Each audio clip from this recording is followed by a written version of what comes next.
रिंगण असतं याचं, वाखरीचं रिंगण. वाखरी रिंगण बसून मग ती आतुरता वाढत जाते प्रत्येकाची, मग ती अपेक्षाच वाढत जातात. रामकृष्ण माऊली रामकृष्णारी, कुठून आलाय? तळेगाव दाभाडे आणि पंचक्रोशी, खेड तालुका, मावळ तालुका. किती लोक असतील दिंडीमध्ये आपल्या? आमच्या दिंडीमध्ये जवळजवळ 300 ते 350 लोक आहे टोटल. एवढं सगळ्या लोकांचं कसं असतं, सोय कशी केलेली असते काय? सोय आमच्या दिंडीमध्ये आम्ही सर्व बाजार वगैरे म्हणजे तिकडनंच भरतो आणि जागी जागी आम्हाला पंगत देतात इथले स्थानिक लोक. बाजार वगैरे तिकडनंच भरून येतं. पाण्याची सोय, पाण्याचे टँकर असतात किंवा आम्हाला जी काही शिदोरी लागते ते आम्ही घरनंच आणतो प्रत्येकजण. आता यावर्षी पालखीला बरेच संकट आले, महापूर आला, तेवढ्या सगळ्या गोष्टीवरती मात करून आज तो वारकरी जातोय पंढरदिशेने, काय भावना आहेत? विठ्ठलाची आस लागलेली आहे प्रत्येकाला. पांडुरंगाने आम्हाला आळंदीमध्ये वाट करून दिली. प्रत्येक वारकऱ्याला एवढा मोठा महापूर झाला आमच्या मावळ खेडमध्ये, तरी पण ते पालखीचं नियोजन थोडं त्यांचं नियोजन चाललं होतं.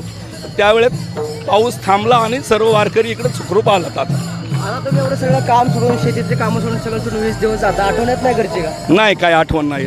वार कळत नाही, तारीख कळत नाही, तर लोकांना किती वाजता उठतोय बोला यांच्याशी लाईव्ह आहे, बोला. मग बाकी अजून काय सांगाल? पांडुरंगाला काय मागायला तेवढं वारी, एवढ्या वर्षापासून वारी करताय? काय नाही, फक्त ह्याची दान दे गा देवा, तुझा विसर न व्हावा, एवढीच मागणी आहे फक्त, बाकी काही नाही. तुम्ही किती वर्षापासून वारी करताय? 30 वर्ष झाली मला. काय झालं ना बदल आपल्याला वारीमध्ये? 30 वर्षापूर्वी वारी व्हायची, आता वारी व्हायची, काय तुम्हाला पहिल्या ज्या कसं बदल? सुविधा, पूर्वीच्या सुविधा नव्हत्या त्या आता सुविधा बऱ्यापैकी, म्हणजे डिजिटल युग आल्यामुळे बऱ्याचशा सुविधा वाढल्या. शौचालय वगैरे पूर्वी नव्हते, ते आता व्हायला लागे, किंवा जे हाल व्हायच्या लोकांच्या ज्या समस्या निर्माण व्हायच्या ते आता होत नाही आहे. बऱ्यापैकी म्हणजे सुधारणा झालेली आहे आता.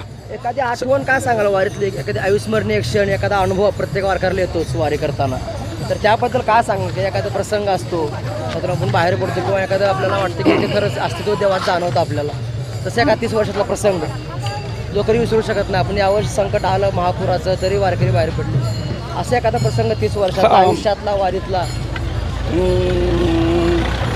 वारीतला प्रसंग असं की आमची एकदा एक वेळा गाडी फसली होती आमच्या दिंडीची पूर्ण, म्हणजे असं वाटलं की आता जवळजवळ ते समाप्ती झाली जवळ सर्वांची, पण ते विठ्ठलाने आमच्यावर कृपा करून ते आम्हाला एकदम हे करून दिलं. आणि आता वारी आपण देहूवरनं प्रस्थान होते आणि पंढरपूरपर्यंत पोहोचते, तर यातला कुठला सगळ्यात जास्त क्षणाची आपला आतुरता असते? म्हणजे रिंगण सोहळा असेल, प्रस्थान सोहळा असेल, यातला कुठला क्षण जास्त आतुरता असते? सर्वात जास्त आतुरता याचे रिंगण असतं याचं, वाखरीचं रिंगण. वाखरी रिंगण बसून मग ती आतुरता वाढत जाते प्रत्येकाची, मग ती अपेक्षाच वाढत जातात प्रत्येक गोष्टीच्या. आणि वारीतला सगळ्यात अवघड टप्प्यापर्यंत काय सांगाल? म्हणजे जी चाल असते किंवा अवघड, ह्या टप्प्यात थोडंसं हे लागतो किंवा जास्ती होतं? अकलूज ते इंदापूर थोडा प्रॉब्लेम येतो लोकांना, काय थोडं म्हणजे अंतर जे असते ना 30-32 किलोमीटरचं अंतर आहे, आणि हे असं काही अडचणी आल्या तर थोडा वेळ जातो तिथं, फक्त बाकी कुठलीही अडचण नाही, आणि त्या अडचणीवरती मात करतात प्रत्येक वारकरी.